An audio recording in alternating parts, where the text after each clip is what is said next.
Hello, hello, hello, and welcome to all you PMOs, PMEs, POMOs, and POMIs.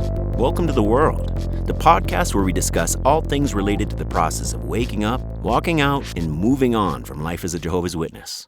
I'm Dr. Ryan Lee, a former JW with a doctorate in clinical psychology and a practicing therapist specializing in helping former JWs and other former cult members move through the recovery and rebuilding process. All right. So today is part 2 on our episode of imagining what a God of love might actually look like. The first part of this episode is a little bit heavy, and I would guess probably not sharing any information that you haven't really thought of or considered before. Today we're going to have a little more fun. As we go through this episode, I'd like to invite you to play with the idea of God, Creator, higher power, benevolent presence, whatever you want to call it. I'd like to ask you to suspend disbelief just a little bit. And imagine the possibility that we have the power to choose and in fact create the God we'd like to believe in. This is not about proving that there is one fixed God or explanation for the universe with unchanging characteristics. Ugh, boring. No, this is about taking some artistic liberties and imagining how our lives might be different if we allowed ourselves to carry some lightly held beliefs about what this world is about. And I would like to encourage you to play with this idea, that you can create or intuit your own God, and proceed as if. With that in mind, I would like to present to you a very rough idea of what a loving God might actually look and sound like. So there's this Einstein quote, and it was his response to someone had asked him whether or not he believes in God. And what he said was, "I believe in Spinoza's God, who reveals himself in the orderly harmony of what exists, not in a God who concerns himself with the fates and actions of human beings." So Spinoza was this 17th century philosopher, and he believed that God is essentially the sum of all the substances of the universe, that God is the only substance in the universe, and everything, therefore, is a part of God. He believed that the way we can know God better is by observing and learning from his creation, in other words, nature. And that's about as specific as he got. You want to know about God? Well, he's right there in front of you, and behind you, and inside you, and God is in the air, and God is the lungs that breathe the air. Now, I'm not by any means a Spinoza expert, and I'm using a very blunt knife here.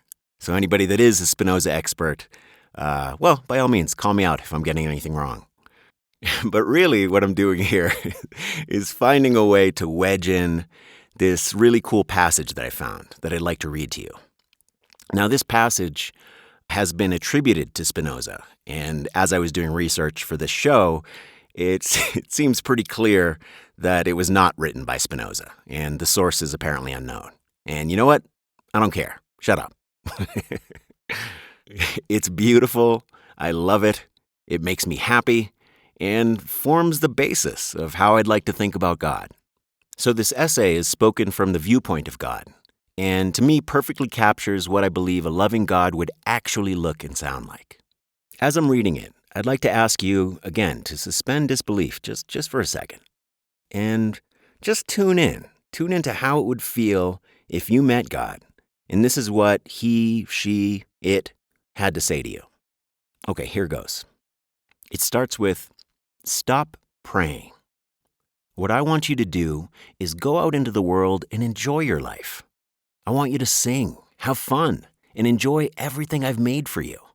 Stop going into those dark, cold temples that you built yourself and saying that they're my house. My house is in the mountains, in the woods, rivers, lakes, beaches.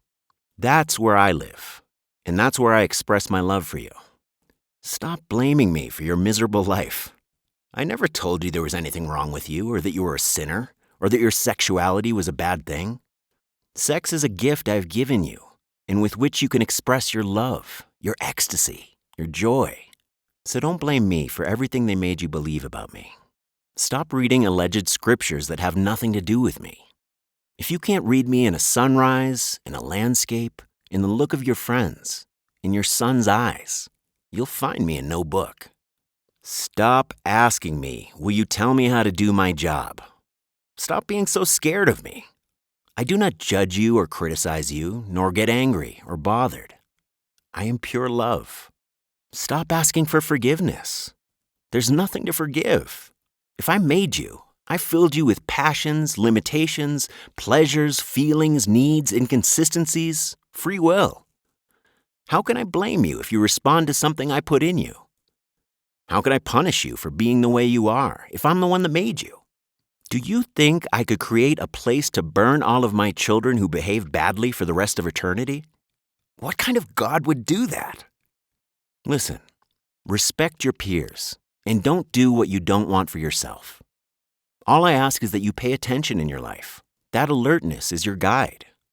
My beloved, this life is not a test, not a step on the way, not a rehearsal, nor a prelude to paradise.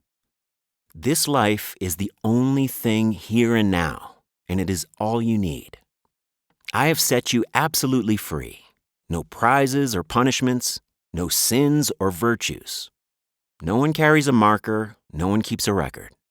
You are absolutely free to create in your own life, whether that creation be heaven or hell. I can't tell you if there's anything after this life, but I can give you a tip. Live as if there is not, as if this is your only chance to enjoy, to love, to exist. So if there's nothing after, then you will have enjoyed the opportunity I gave you. And if there is, rest assured that I won't ask if you behaved right or wrong. I'll ask, did you like it? Did you have fun? What did you enjoy the most? What did you learn? Stop believing in me. Believing is assuming, guessing, imagining. I don't want you to believe in me. I want you to believe in you.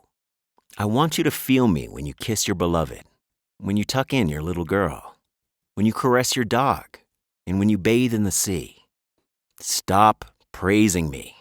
What kind of egomaniac God do you think I am? I am bored of being praised.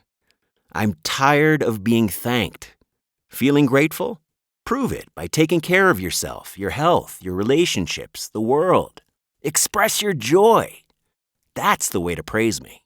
Stop complicating things and repeating as a parakeet what you've been taught about me. What do you need more miracles for? So many explanations. The only thing for sure is that you are here, that you are alive, and that this world is full of wonders. The end. Isn't that nice? Doesn't that perfectly capture what a loving God would sound like? If you allowed yourself to trust that this was essentially the energy, the characteristic of the universe, of God, of higher power, can you imagine how freeing that would be? How much fear, shame, and guilt that would alleviate. Think about how different the world might be if we can all approach life this way. Whoever the actual author is of this essay, I appreciate you. You have touched my heart. And listen, I think I've made it clear, but just in case, this is not really even about choosing a God or creating your own God or even using the word God. This is about playing with the idea that in the absence of facts, pure knowledge, that we give ourselves a little permission to be creative and experiment with the idea that what we choose to believe in has a direct impact on how we experience life. Now look, if you're clinging to the idea that there must be only one God with a definitive set of characteristics and agenda, and that God can only be learned about through one pretty, gory, gruesome, and bleak book.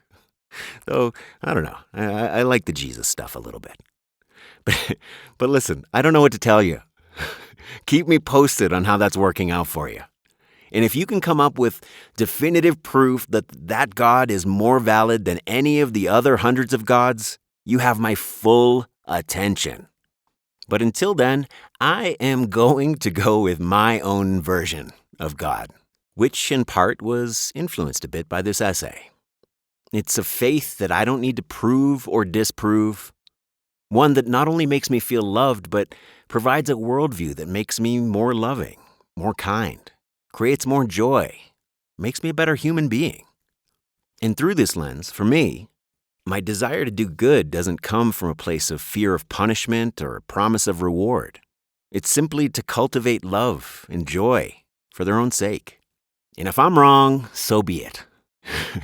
If the Jehovah's Witnesses turns out they were right all along, then I feel so confident in saying I relish the thought of eternal sleep rather than living in that God's world. And I hope you feel the same. All right. Thank you so much for stopping by. I hope you found it helpful. If you did, please hit the subscribe button, leave us a review, and pay it forward by sharing this podcast with other people who might benefit. If you have any questions, feedback, or ideas for future topics, please email me at drryanlee@drryanlee.com or visit my website, drryanlee.com. Until next time, remember, you are brave. You are strong. You can do this. And you, my friend, are not alone. They won't see us waiting from such great heights.